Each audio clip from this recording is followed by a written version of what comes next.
Hello, my name is Thomas, and welcome to this edition of British Culture, Albion Never Dies. Whoever you are, wherever you are, thank you very, very much for downloading this. And however you found it, if you search British Culture in podcasts on Spotify, this podcast is slowly creeping up the search results. And that's really a result of you, the listener. If you liked it, if you subscribed, if you left a review, or even if you just downloaded it, I believe that helps it slowly creep up the list and helps other people find it. Most of the other podcasts are actually for people learning English. So this is one of the very few podcasts that's really just focused on asking the question, what is Britishness, and trying to explore it.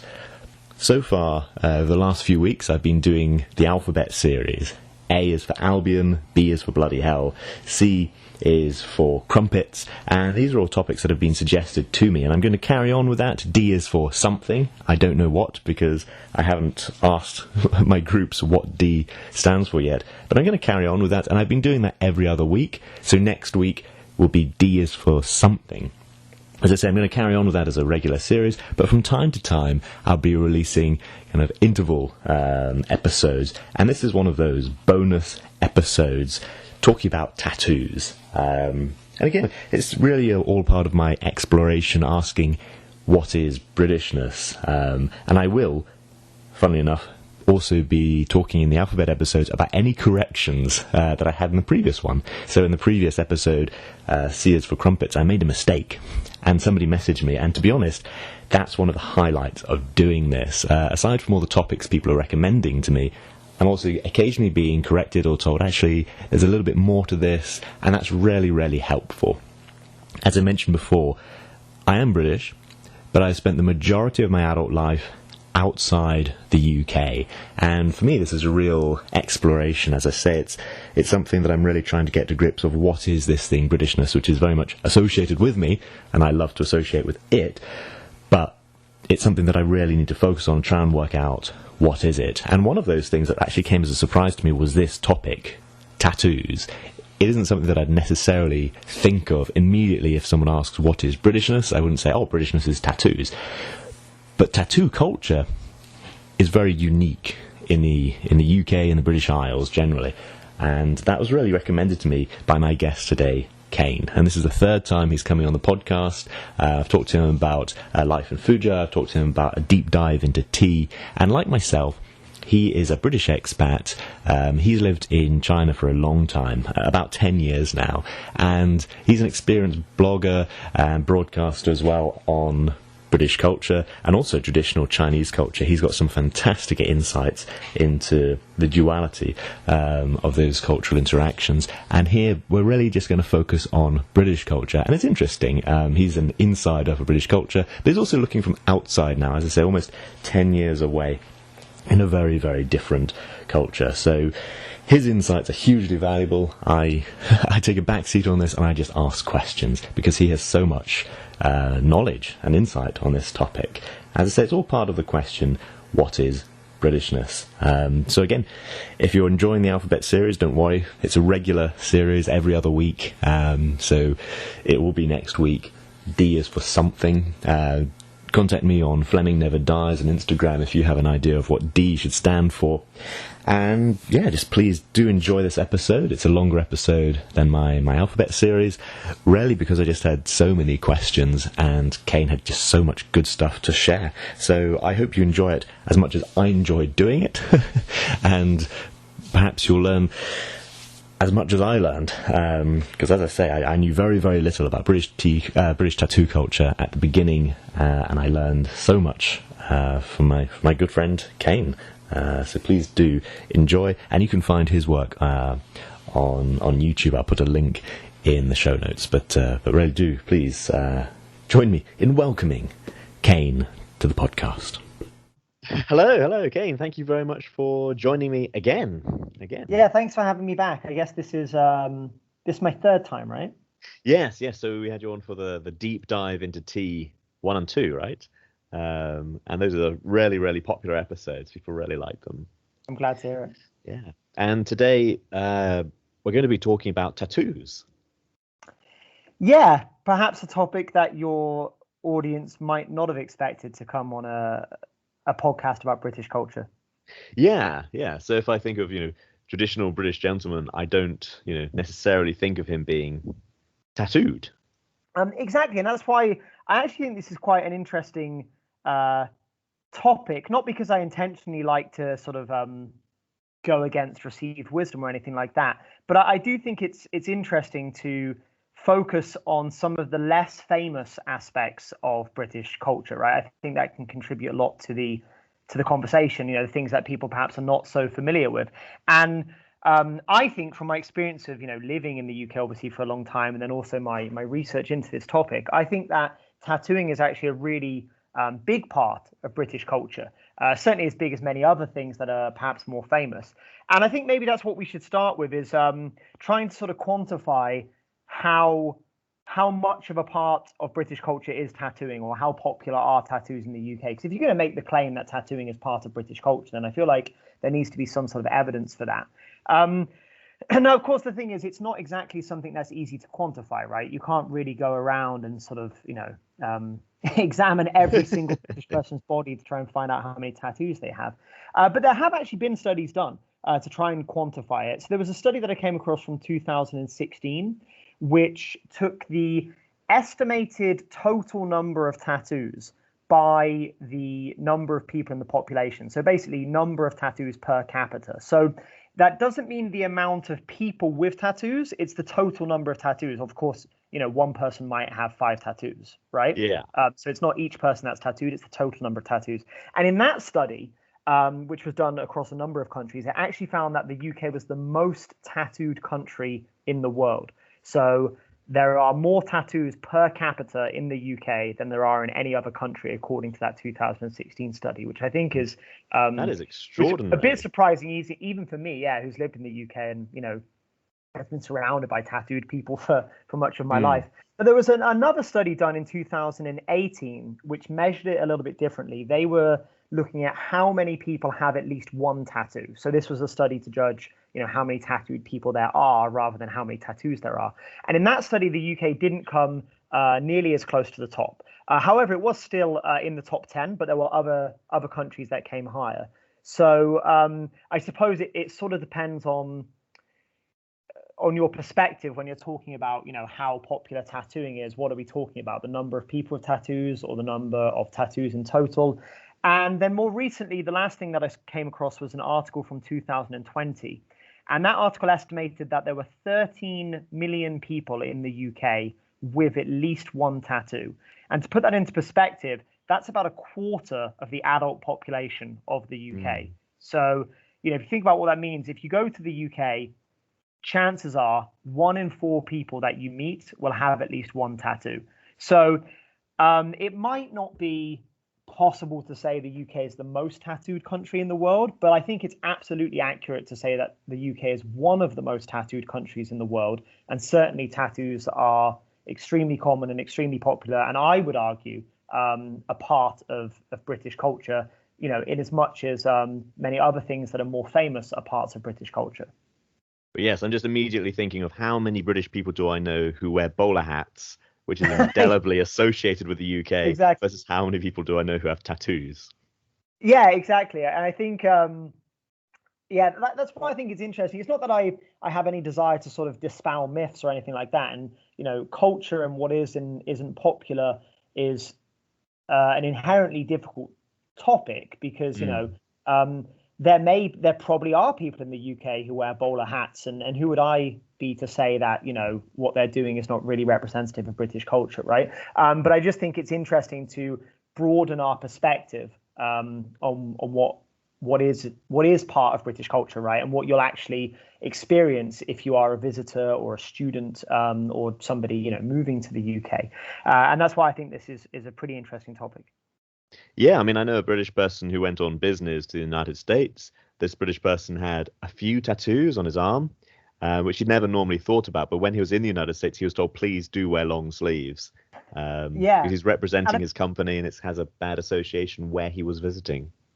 Yeah, exactly. And I mean, and the US, of course, itself, the US is a large and diverse country, but the US also has quite an important tattoo culture and important tattooing history. So yeah, even going to the US, there are places where it wouldn't be so common to see people with tattoos as the UK. So if you can imagine, the US, of course, shares a long history with the UK. If you can imagine going to places in East Asia or the Middle East, then it's really the contrast is quite large. Yes, yes. And what I'm getting from what you're saying is that, there's some people who have a lot of tattoos. It just sounds like, even if it's a quarter of the population, there are some individuals who just have a lot of tattoos, going by the two surveys. So I'm kind of interested in what kind of groups of people in the UK are more likely to have a tattoo. Yeah, and I think that's interesting too, because that's something that differs, I think, in the UK from perhaps many other countries. And it's because, at least I'm going to argue anyway, that it's because tattooing has such a long history in the UK. And I think some of your listeners will probably be familiar with the story that of Captain Cook's voyages to the South Seas, right, where he and his crew encountered heavily tattooed native Polynesians. And that was what sort of sparked the kind of tattoo culture in the UK. They brought back stories of tattooed people, and they had tattoos themselves that the locals had given them, and that's where tattooing comes from. Now, certainly Captain Cook's voyage was a very significant and important event in the history of tattooing in British culture, but it is absolutely not the birth of British tattoo culture. And tattooing has a much longer history than Captain Cook's voyages. In fact, it goes back to the sort of, as far as we can tell, the original inhabitants of the British Islands. So I know you, of course, have heard of the Picts, right? And many of your listeners have probably heard of the Picts. So the Picts, for those who don't know, were the original inhabitants of sort of northeast Scotland. And the word Pict actually comes from a Latin word picti, which means painted people.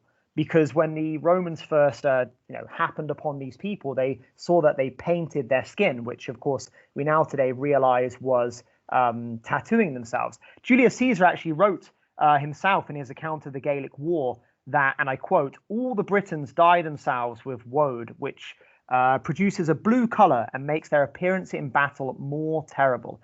So, we're talking a very, very long history here, right? That was Julius Caesar wrote that. And I think a lot of our listeners would be more familiar with Braveheart in the Mel Gibson film, wearing the blue, which does come from that tradition. It might do. I mean, I think if we're going to be discussing questions about history, we should probably leave Braveheart out of it. Fun film as it might be, historical account it is not. Absolutely. But yeah, so the sort of original inhabitants of the British Isles were known to have tattoos. Now, in more recent years, some scholars have challenged the sort of accepted belief that they were tattooed. They argue that it could have potentially been war paint, right? They could have been painting themselves. It may not have been permanent tattoos, and that is possible. But at the same time, there certainly isn't. It absolutely hasn't been proved that it wasn't tattoos, right? And there are a number of different accounts which lead many historians to believe that the original inhabitants of the British Isles, at least part of their society, were tattooed. And yet, possibly, maybe that was a misinterpretation. Perhaps it was war paint. But at the same time, generally speaking, the historical sort of consensus is that no, they were tattooed people. So, no, look, I'm not trying to claim that there is a direct line, of course, between the Picts and people today tattooing, but nevertheless, I think it's interesting that the original inhabitants of the British Isles, or at least the inhabitants for which we have historical information, were known to have tattoos. And it's not just the Picts and the Celts and so on. Also, there's plenty of evidence that Anglo-Saxon kings actually and Anglo-Saxon noble people had tattoos, including face tattoos. So the Anglo-Saxons, most of your listeners will probably know, were the Germanic tribes which invaded the British Isles following the fall of the Roman Empire, and sort of pushed the Celtic people, who were the people of the British Isles at the time, to the periphery. So yeah, they themselves had face tattoos, and of course, English people today are descendants of the Anglo-Saxons, right? And in fact, when the Normans back in 1066 conquered England and have replaced Anglo-Saxon culture with Norman culture, there was actually a Norman chronicler William of Malmesbury wrote to say that some of the Norman people actually adopted tattooing as a practice from the local Anglo-Saxons. So, it may have even continued and transitioned from the Anglo-Saxon noble people to some of the Normans, although there isn't any evidence that tattooing was at all widespread amongst, early Norman settlers. That is interesting. And I remember, again, tattooing going all the way up to the last English king, King Harold. So I remember reading that he had a tattoo of his lover's name, which is how he's identified. Yeah, there's a story that following the Battle of Hastings that's how they identified his body. Again, some historians have brought that into dispute, but just because something's disputed doesn't mean it's not true, right? And there are plenty of historians who do argue that it was a tattoo that was used to identify him. Something was used, some sort of body marking, it seems, was used, right? So as that's obviously long before Captain Cook was ever born, and we already see that tattooing is an important part of the cultures of the British Isles. And interesting, I think, as well, especially when we think about tattooing today or tattooing's later history, is that it seems to have been associated more with nobility and, the warrior class than it was with what you might call the sort of the general people. And I think that's quite interesting because, of course, as tattooing culture develops, it kind of flips, right? Yes. In many ways, like big fashions like smoking. Like smoking initially, only the aristocracy could do it. Yeah. Whereas now it's kind of the fashion, I feel, for a lot of people is absolutely healthy, clean living and so on. Yeah, that's a good point, right? There's almost the sort of cyclical nature of fashion. So the next really kind of interesting development when it comes to tattooing culture in the UK is that pilgrims who were taking pilgrimages to the Holy Lands, right, Jerusalem, what at the time was known as Palestine, they would get tattoos in order to mark their pilgrimage. So they would go to Jerusalem and they would attend the holy sites, and then to mark their journey, they would get a tattoo on some part of their body. And you can actually go online and you can still see the original sort of I don't know if you'd call them stencils or templates that were used. And then from those stencils and templates, they've recreated the tattoos. You can draw them and stuff. That they're quite easy to recreate. Their simple tattoos. But yeah, it's really interesting. The most popular tattoos are, well, they're all of course religious iconography, but it's actually a lot of Jerusalem crosses, as you might expect, being as people going to Jerusalem. Also St. George slaying the dragon is a very popular one, and then of course the crucifix and so on. So again, like Captain Cook, we'll really talk about travel and people recording their travels on their body. Yeah, before there was Instagram and digital cameras and so on, I suppose it was one of the only ways you could prove that you went somewhere was to tattoo it on your body. And another interesting thing about the pilgrimages, like we were talking about before, whereas the Anglo-Saxons and stuff, it was the noble people that tattooed themselves. Similarly, going on a pilgrimage was not something that peasant farmers did, right? It was something that the nobility did. So we're talking here of what were at the time very privileged, affluent people who were the ones that had tattoos. And this is a tradition, by the way, this tradition of getting tattoos on your pilgrimage to Jerusalem. It's one that never ended. In fact, it continues to this day. So you talked before about the last English king having the last Anglo-Saxon king having a tattoo, right? Well, actually, King Edward VII, who was, Queen Victoria's son, right? When he was Albert, Prince of Wales, he visited Jerusalem in 1862, and he got a Jerusalem cross tattooed on his arm. So, right up until the late 1800s, we have the British royal family getting tattoos following their pilgrimage. That's extraordinary. I never knew that. Yeah, and it's not just. By the way, this isn't just a British thing. This was across Europe. So European people who would go on pilgrimage to Jerusalem would have tattoos. So it's not. This isn't a unique aspect of British tattooing culture. This is a European thing, but of course the British engaged in it. As I said, it continues to this day. So still now in Jerusalem there are tattoo parlors specializing in giving these sort of pilgrimage tattoos. And the most famous one, if you're listeners are interested, is called Razzouk tattoo. I'm not sure if I'm pronouncing it properly, but it's spelled Razzouk, Razzouk tattoo. And Razzouk tattoo is run by a man called Mr. Razzouk, and he says that his family have actually been tattooing for 700 years. He claims an unbroken line of tattoo artists for 700 years. So they're a family of Coptic Christians, and apparently in Egypt it has been relatively common for Coptic Christians to tattoo themselves with crucifixes and other religious symbols to distinguish themselves from the local Muslim population. And about 4 generations ago, his family came to Jerusalem on pilgrimage, and they ended up staying in pilgrimage, and they set up a tattoo parlor. And he is, he's now the person running that tattoo parlor, and he offers these traditional pilgrimage tattoos, which are based on the very old original designs that pilgrims have been getting for hundreds of years. And yeah, it's still quite popular. Apparently, people every single year, his shop is fully booked out with people making pilgrimage to Jerusalem and then getting tattoos to mark the event. Wow, that is an extraordinary lineage, and interesting how it carries on today. Yeah, it is, right.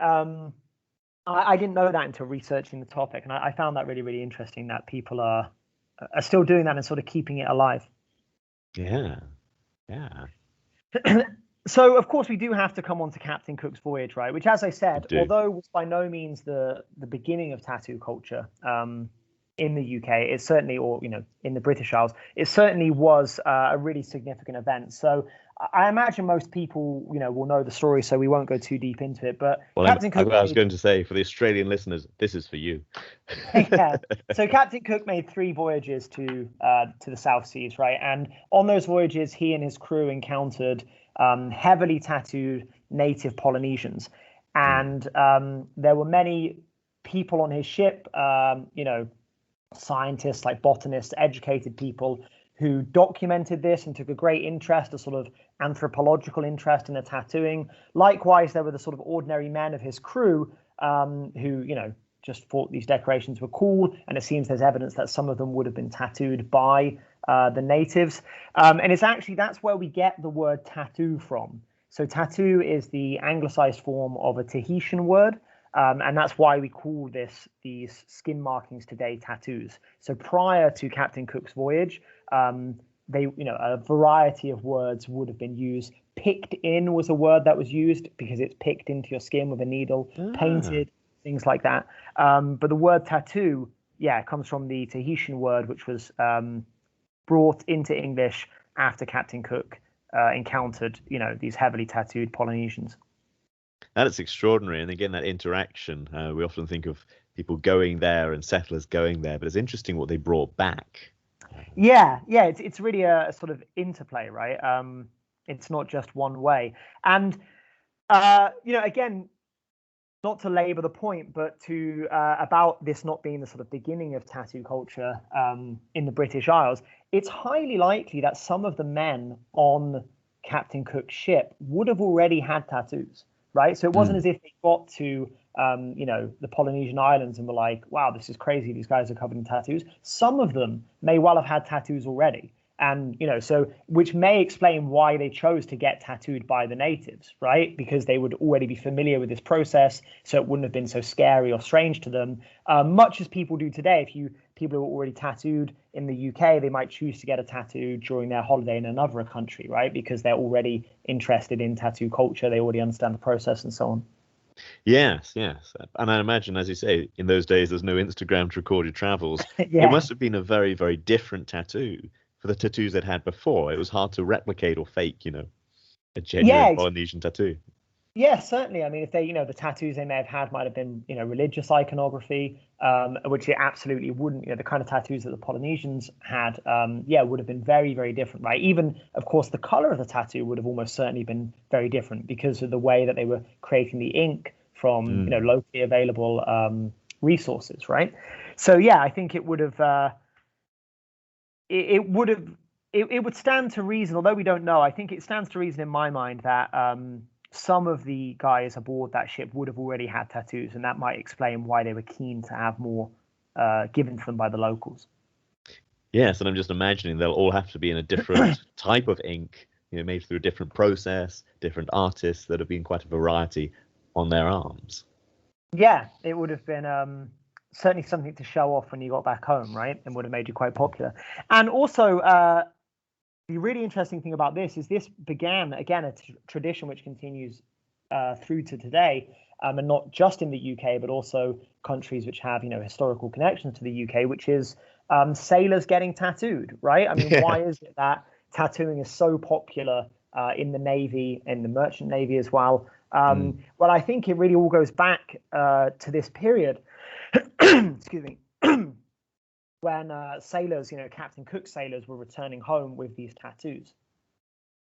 Yes, absolutely. And that is something that really does carry through to the modern day. I mean, there's no break in the fashionability of sailors having tattoos. Yeah, I was actually going to ask you about that because I think most of your listeners will know that you served in the Reserve Royal Navy. Did you encounter a lot of tattooed people? Did you ever consider yourself getting a tattoo to mark your time in the service? So the first question, absolutely, yes. So you saw large numbers of sailors. We're in small spaces. We have to get changed from time to time. You see a lot of tattooed men's bodies. So yeah, you definitely see quite the range of designs. But again, there is a bit of a divide between, the officers. You're not allowed to have a tattoo that shows, right? If you're wearing uniform. Same for the army. It can't be on your hands. It can't be on your face. And generally, even though it's only the bits that show, most army officers I've met, most naval officers I've met, not by any means all, but most don't. So that's why I'm so interested in the idea that there's a king who was tattooed in pretty recent times, and that it has been a kingly tradition. But at some point, I would guess the First World War, because that's when a lot of changes were instituted. At some point, this has rarely flipped. Yeah, and that's certainly there is that sort of change, right? And I do think that is still. You're right. It's much more common to see, ratings with tattoos than it is to see the officers. Although by no means is tattooing unpopular amongst officers. There are plenty of officers with tattoos, right? Definitely. Yeah, it's interesting that you say you can't have tattoos on your hands. The reason I find that interesting is because by you saying that indicates that, anywhere else you're allowed to have tattoos as an officer, right? And I find that interesting because in China, where I live and have lived for a long time, having a tattoo excludes you from military service, from whether officer rank or rating or whatever it might be, the equivalent in China. And I know that for certain. And although I don't know this for certain, I'm quite confident it's true. It also excludes you from service in the police force and in the fire brigade and so on. So I just think it's very interesting that in the UK, officers can have tattoos all of the way except for below the wrist or perhaps above the neck. And indeed, it's very common. Whereas in China, even having one tattoo on your buttock would exclude you from service, even as the sort of lowest ranked rating.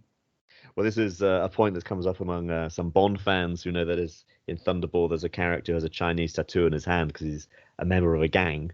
And in the recent Skyfall, there's a lady who's unfortunately been people trafficked, and she has a tattoo as well. So there is an interesting history of Chinese tattoos in Bond films that really relates to this being kind of a gang sign of the Tongs. Yeah, well, I think that the history of tattooing in East Asia is rather different than the history of tattooing in our country, right? So yeah, you mentioned about how it became more. It's sort of there was this kind of switch, right? And I don't think it was sudden. But you're right. It started off as this like something that noble people, kings did. Affluent people who made pilgrimages, and then even right up until the Victorian era. But then we transfer until relatively recently, it becomes it becomes much more popular amongst, I suppose, working class people, what you might broadly call, ordinary people, right? Not people of great means or anything. And I'm not exactly sure when that happened. I think it's like a lot of things where when something becomes more and more popular amongst the general population, it ceases to be so fashionable amongst these sort of elites, right? Yeah. Because there's this inclination among people, perhaps with means, to seek out things that are less common and more unique. So when something becomes very, very popular, it becomes less appealing. And I think that might explain it, because from the late 1800s to the mid 1900s, from the end of the Victorian period, through to sort of the Second World War kind of time, tattooing becomes much more popular among the general population. I think a lot of this is simply down to technological advances. That's when the first tattoo gun is made.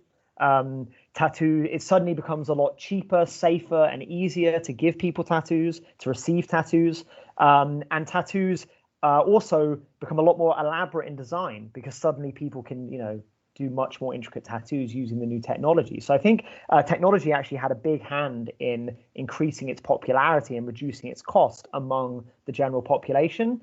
And I think that perhaps it's that sort of explosion of tattoos among the general population. You mentioned the wars. I also imagine that played a part, because, as we know, tattooing is popular in the services. So during the Second and First World War, when there was mass conscription, a lot of people who probably otherwise wouldn't have got tattoos chose to get tattoos because they were in the armed forces, and they would come back with their tattoos and so on. And I think perhaps it's that huge increase in popularity which led to it then being, less popular among the sort of what you might call, broadly speaking, the sort of elites of society. And that's what gave it its association with, ordinary people, working class people, and so on. That's very, very interesting. And I'm really interested, you mentioned the technology. I was thinking, in Captain Cook's day, it was very difficult to replicate a tattoo made in one part of the globe in another. Whereas now, could you replicate them? I'm not sure. I don't know too much about it. Well, I mean, if you sort of fast forwarding to today, yeah, you can search this online. The things that they can do, tattoos, it's really phenomenal. You couldn't describe it as anything other than works of art. Incredibly intricate tattoos, 3D tattoos, glow in the dark tattoos using special like UV ink and stuff. So I think today it's almost your imagination is the limit. There's pretty much anything that you can imagine as a two-dimensional image. So like I said, you can even make it appear 3D, but a flat image can be tattooed on somebody's body. And technology, of course, has played a huge role, and that's perhaps one of the less known aspects of tattooing, is the fact that the technology has improved so greatly, which has meant that it's now so much easier to do incredible things with tattoos. And yes, certainly going back to the pre-tattoo gun day, it was all just done with needles, jabbing it into your skin, right? The most common way of doing that is with a sort of stick of wood, and then the needle is lodged in the stick, and then you use a small hammer to tap it in to the skin. So you dip it into the ink and then you tap it in. And you can still get tattoos done that way. In fact, it's coming back into fashion. We talked about how fashions are cyclical, right? Yeah. Cyclical. And I think because now the technology is so good and you can get, such incredible tattoos done, right? There's actually a sort of an emerging fashion of getting these very, very simple tattoos done, line drawings done in the very traditional old-fashioned way. So, you have people who, have the money, have the means and the resources to go and get, phenomenal tattoos using the state-of-the-art technology and the best inks and so on. But instead, they're spending that money on getting these incredibly simple tattoos done in this traditional way. That's very, very interesting, because again, we're touching on the idea of a tattoo as an experience, right? So yeah. At one time traveling halfway around the world, now seeking out, what is it, a boutique? Is that the best word for it? Yeah, that would be a good way to say, a boutique tattoo parlor. One of my acquaintances is a tattoo artist, and I'm always amazed at the extraordinary art that he produces. And I know that nothing upsets him more than having to do the same old skull or the same old butterfly. But he'll show you, but I've got this and I've designed this. Like, yeah, but I've always wanted a butterfly. Yeah, I can imagine that grinds a bit. And yeah, certainly. I mean, I think of tattooing as a folk art, right? And I think that it's worthy of inquiry as much as any other folk art is. And I think that I've known tattoo artists growing up. I've known heavily tattooed people. I know some tattoo artists here in Fuzhou, and Yeah, I think you can absolutely describe them as artists. Not all of them, of course. I mean, it's like any profession, isn't it? But some tattoo artists are, absolutely they are artists who study and practice their craft and come up with unique and original designs, and it's extremely impressive. Absolutely, absolutely.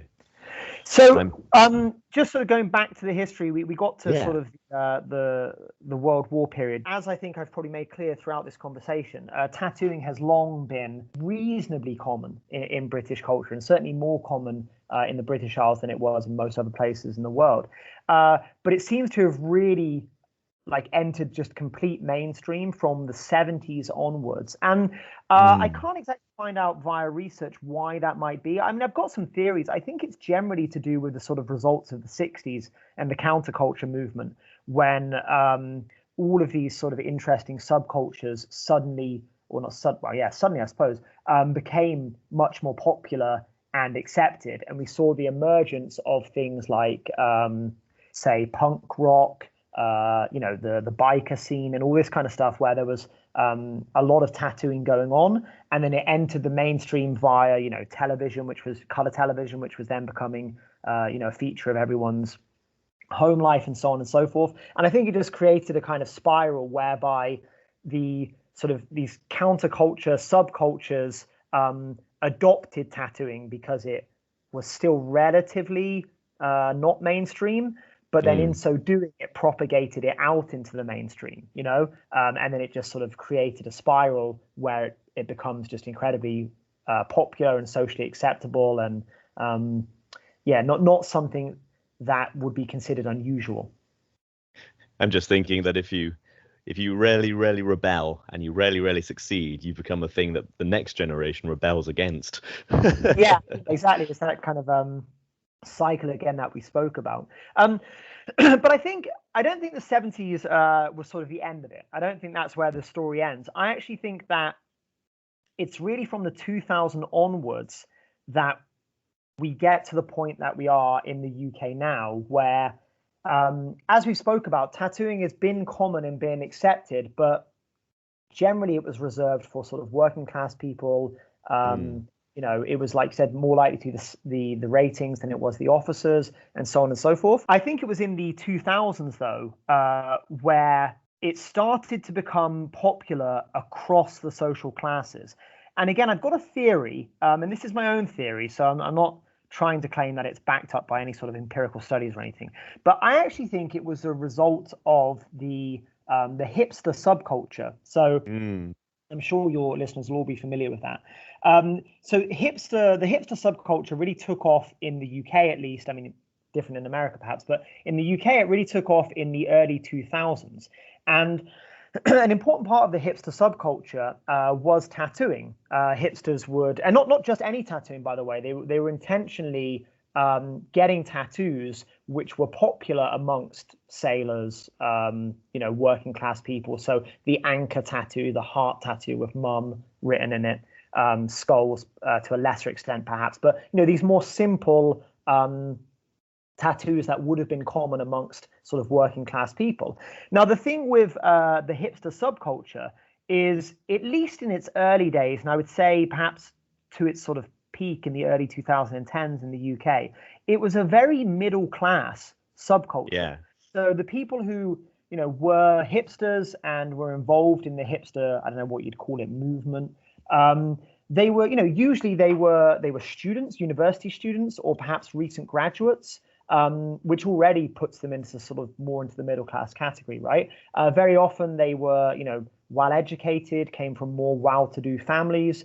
And so what I think this did was, imagine, for example, that you are a sort of middle class parent, right? And you have a child who perhaps went to grammar school and is now at a good university in the UK, and it's the early 2000s. You obviously know that tattoos are a common feature of British life. You don't have any perhaps big negative stereotypes about them, but nevertheless, when you think about who is going to be tattooed, you're thinking of the plumber, working on your kitchen sink, right? You're thinking of the sailors, the football fans, right? Those are the kind of people you're thinking about. And then one day your son comes back from university, your, nice, well-educated, middle-class son comes back from university, and he's got a big anchor tattooed on his forearm, right? And then his friends, who are all from similar socioeconomic backgrounds, are also coming home with tattoos. I think what it will do is it will eventually sort of flip your perception, right? No longer will you associate tattoos only with sort of working class people.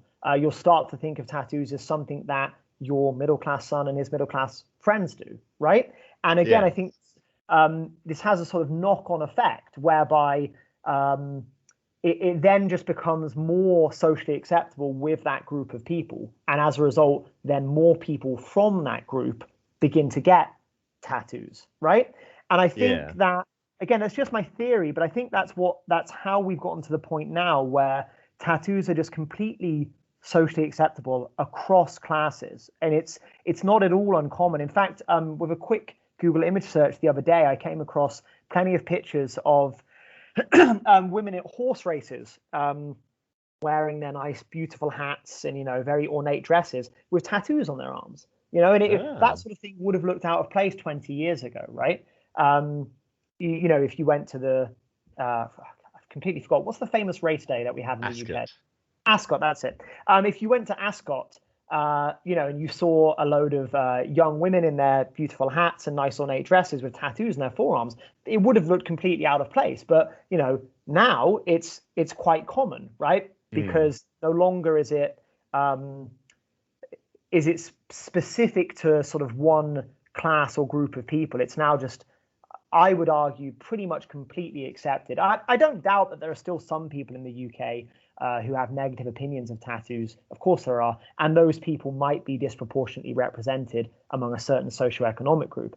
But I would say that it's pretty accurate to say that, generally speaking, tattoos are now just completely socially acceptable amongst, all social classes.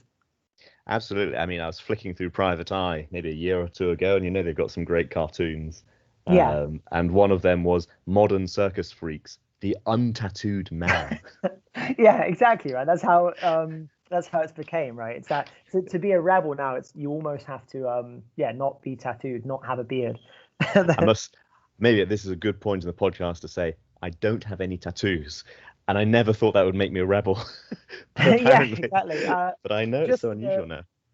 Yeah, to lay my cards on the table, likewise, I do not have any tattoos. So I'm speaking just from a point of interest, not personal experience. But again, I have to raise this. Like we talked before about tea, and that's such a British thing, and neither of us are primarily tea drinkers. And now it's tattoos. We observe this as something so common in our societies, but neither of us do either of them. Isn't that interesting? No culture is monolithic, right? There are many different layers and many different facets of culture. It's not accurate to try to claim that one sort of thing is universal amongst British people, but that also doesn't mean it's not part of British culture, right? Because it's easy to fall into the trap of being like, well, if there are so many different things that are part of British culture and no one of them is universal, then there's no such thing as British culture. But of course that's absurd and doesn't follow from the original statement.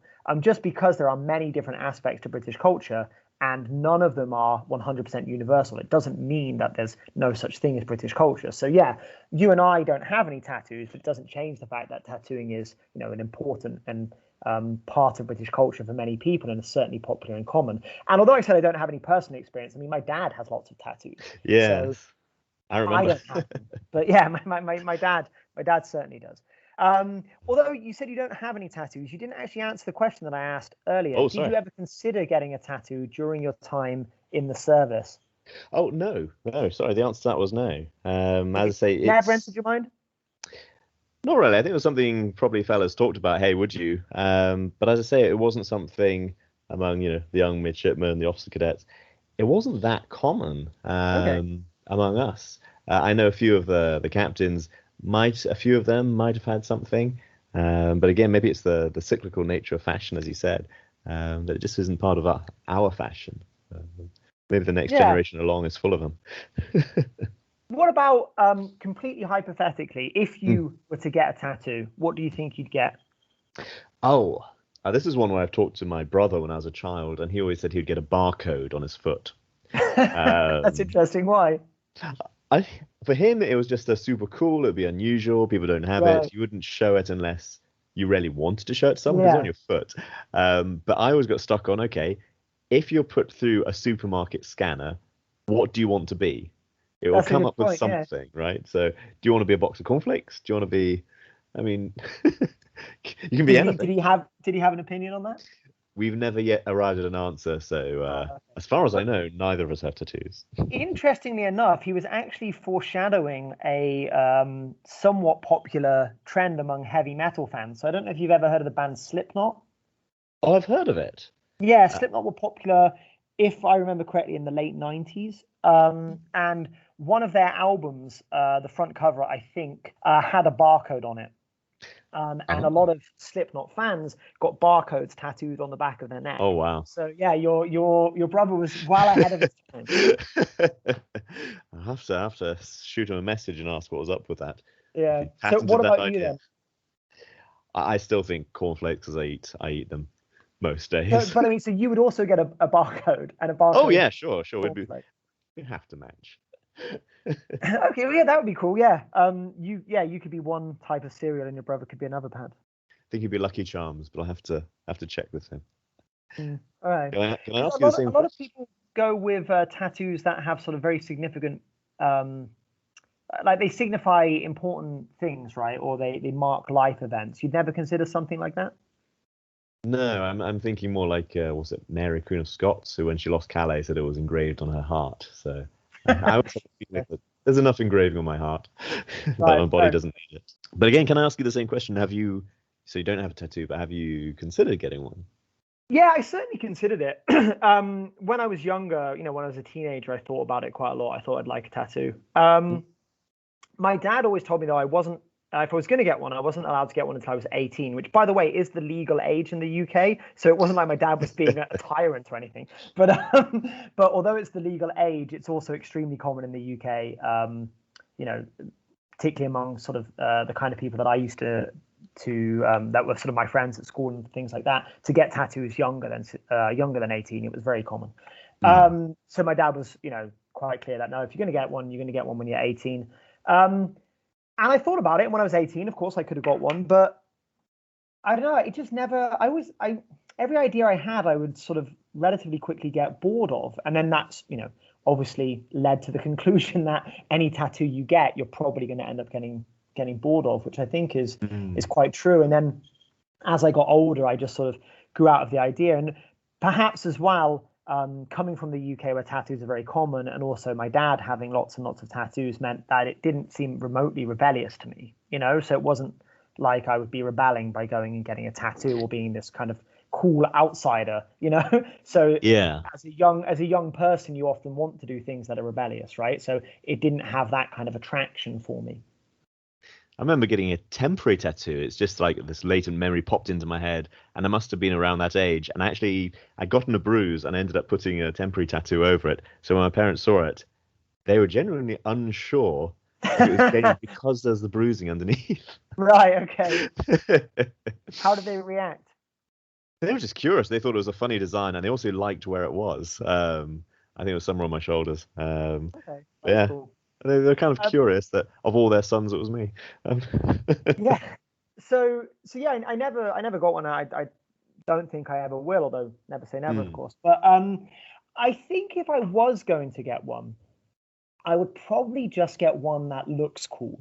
And I think because again, maybe it's that things coming in and out of fashion, right? So tattoos, it seemed originally were meant to be very significant, right? So you think about pilgrims going to Jerusalem and getting a tattoo to mark the event. And then as they became more popular, they just were supposed to look cool, right? So you look at sailors' yeah, tattoos. I know there are online, there's a lot of discussion about, okay, a swallow means this, an anchor means this. In reality, most sailors, are just getting tattoos, or many sailors are just getting tattoos because they look cool, right? And I think yeah, about, for example, my dad and people of his generation, and my dad just has he's into like old school rock, and he was a biker for a while, so his tattoos are like skulls and stuff like that.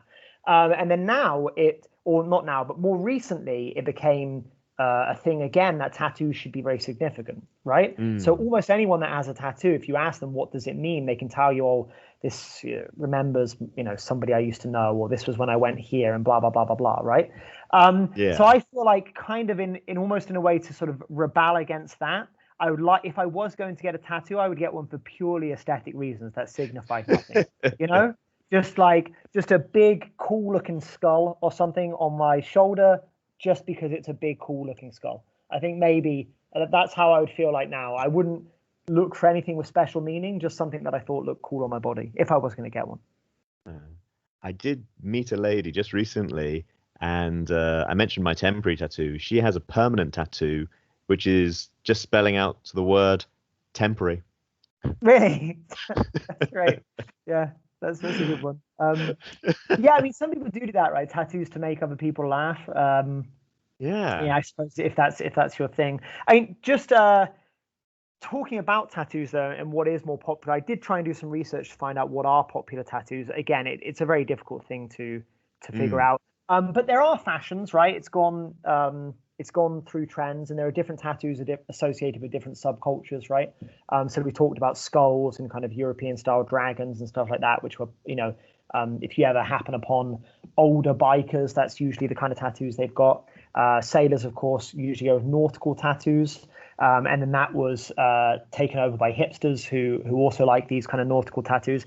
Apparently, according to a survey, which was based on 20,000 pictures from social media, which perhaps isn't the best, the most representative sample, but it's also not bad. I mean, 20,000 pictures, especially today, social media is very popular. Apparently, the most popular tattoos are roses. That's the number one, with about 10% of people having a rose tattoo. And then the next is popular sayings. Now, of course, that's very broad, but yeah, that's one that's, as far as I can tell, relatively recent, right? That people have something written on their body, and it's often, well, depending on who you are, it can be a song lyric or a popular saying, Bible verse, perhaps. Skulls are up there. 4.5% of people have skulls tattooed on them. Pop art, but I don't think here they mean pop art as in the kind of pop art that we would associate with Andy Warhol. I think they mean popular art as in like cartoons. I think that's what it means. Okay. Yeah, I maybe I'm wrong, but I don't know. When was the last time you saw somebody with an Andy Warhol Campbell soup tattoo on? I don't think they mean pop art. I think they mean like popular art, like for example cartoons. And then finally, birds, I guess like swallows and stuff, with 3.9% of people. You might think that doesn't sound like a lot, 3.9%, but you think of how diverse tattooing is. 3.5% of people have bird tattoos. I guess it's quite popular. And then in terms of the sort of most popular current trends, because like we've talked about before, there's the new big trend is apparently in these, which we touched on earlier, these minimalist tattoos and geometric designs. So a lot of people are getting line drawings on them, very simple line drawings, geometric designs. So for example, it might be, say, a mountain range with a sun, but rather than that being realistic, it would be like 3 triangles in a circle, Oh, very and cool. And then getting tattoos done in this kind of traditional way of using a stick and a pole is also becoming more and more popular. Gosh. So again, it's got such a huge history, and it's fashion. It changes over time, just like beard growing or just like gentlemen's ties. It seems to have these extraordinary fluctuations and then different significance for different generations, different groups of people. Yeah, I mean, I suppose the real question is, well, what will happen in the future? Because it's kind of now that we've sort of reached peak tattooing, Yeah. Because even, for example, hand tattoos and neck tattoos are now becoming relatively common. I mean, again, going back to say my dad and his friends who, were quite heavily or are quite heavily tattooed. If my dad wears a long sleeve shirt, you wouldn't know he had tattoos on because, he and his friends would never have tattoos in their hands. They've got jobs, they've got things to do, right? Like they understand that there is there's a limit to the acceptability of being tattooed, right? Or there perhaps was, and they didn't want to unnecessarily disadvantage themselves by having tattoos in places they couldn't cover. Whereas today, and again, this is common amongst hipsters who, are often these middle class, well-educated people. hand tattoos, even neck tattoos are relatively common. Face tattoos are still pretty rare, but you see them, right? And I certainly think they're more common now than they were, say, 20 years ago. So you've got to wonder, well, then where have we got to go from here? It may well be that we see a sort of, not revolt, but a change in fashion to no tattoos, just because if you're a young person and you want to stand out, what can you do, right? Yeah, absolutely. Yeah, that makes sense. And I was thinking of people of your father's vintage. I mean, the common thing that I heard when I was a child is, oh, well, you got to wear a suit for a wedding and then it won't show. And it came into my mind because I saw somebody's wedding photos and the groom had tattoos that were really visible in his wedding photos. Again, middle class guy, respectable enough, I guess. But it just seemed funny to me to have the groom having tattoos all up his neck.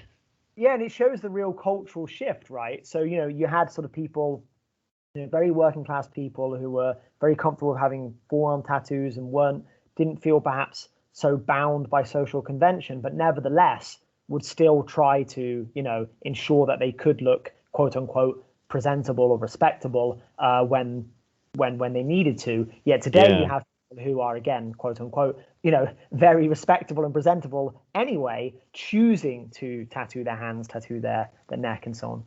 So it just kind of shows the real kind of cultural shift in a cross-class acceptance of tattooing.